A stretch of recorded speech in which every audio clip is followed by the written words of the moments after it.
guess you will find lots of different projects with similar or even the same name that are only another copycats of Archgoat of Blasphemy, pretending to be still in 90s and without even realizing that they will never be better than Archgoat or some other projects from these times. But this one is really a huge exception, because it's the most stunning neoclassical possible, at least in my opinion. Hi there, I'm Anthony, and today we'll be talking about Goatcraft's Submersion. And well, it's the first time when I don't know actually much about the artist, as he only has Facebook page and doesn't give any personal information. But yesterday on Transcending Obscurity's page I found an interview with him where I got to know a little. The interview was mostly about Goatcraft's newest album for these times, So Yersinia Pestis, which I don't remember very well because it's not on Spotify and I listened to it only once. Anyway, the interviewer and Goatcraft were mostly talking about concept of Black Plug in the album and some interpretations related to it. He also told that he was playing some live shows a few years ago, but he stopped doing so because he would have to play for the same people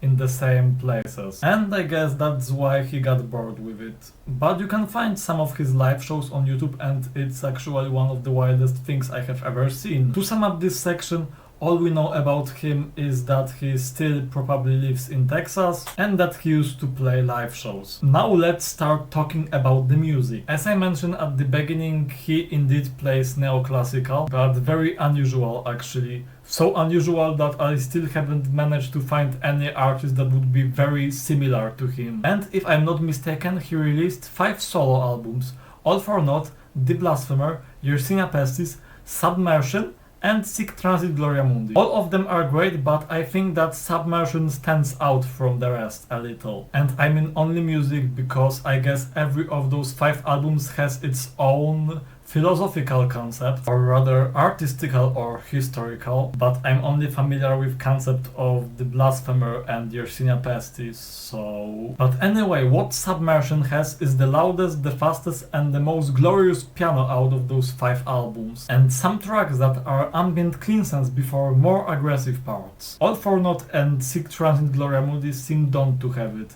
I don't remember about Yersinia Pestis or The Blasphemer. Sorry, I don't check Bandcamp very often, but I would really like those albums to be on Spotify. But anyway, let's unveil the Submersion. It begins with ambience which resembles a little female sing.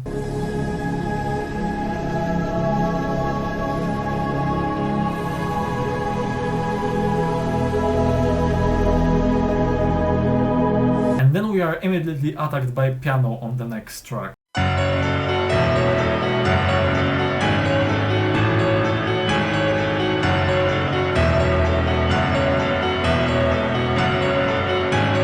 Which then is only faster.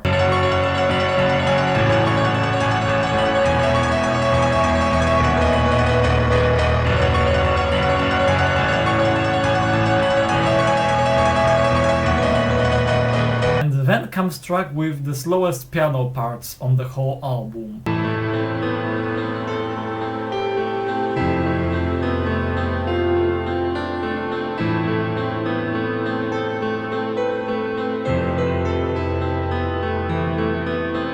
Then comes a track which tries to awaken some emotions in us, I would say. It's my favorite ambient track on this album, by the way.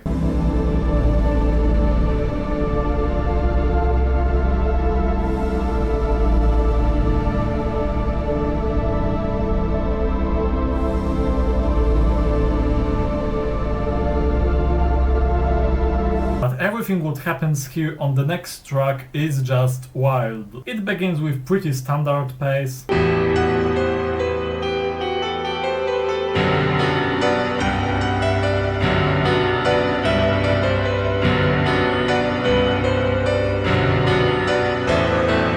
Then come a little higher sounds, but that's all.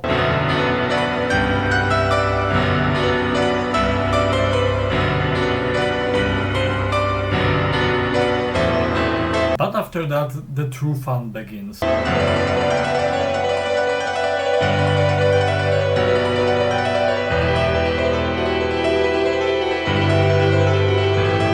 And then come different pitches of piano.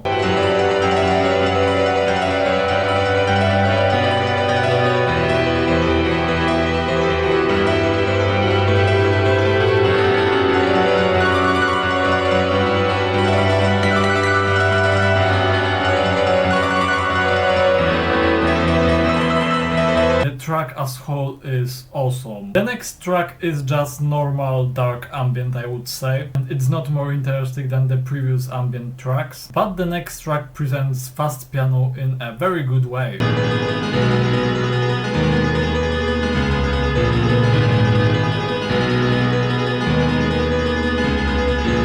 And the last track is pretty long for an ambient one here. At the beginning it starts to be a little louder.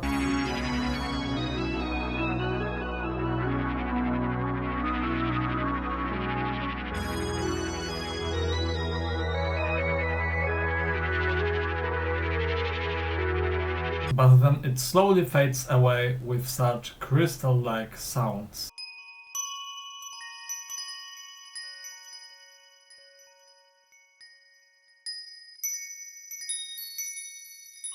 So, guys, this was Submersion, probably my favorite neoclassical release of all time, and please give it a spin, it's really worth it. And it's all for today, thanks for watching, please subscribe, like the video, and see you soon with some another piece of music.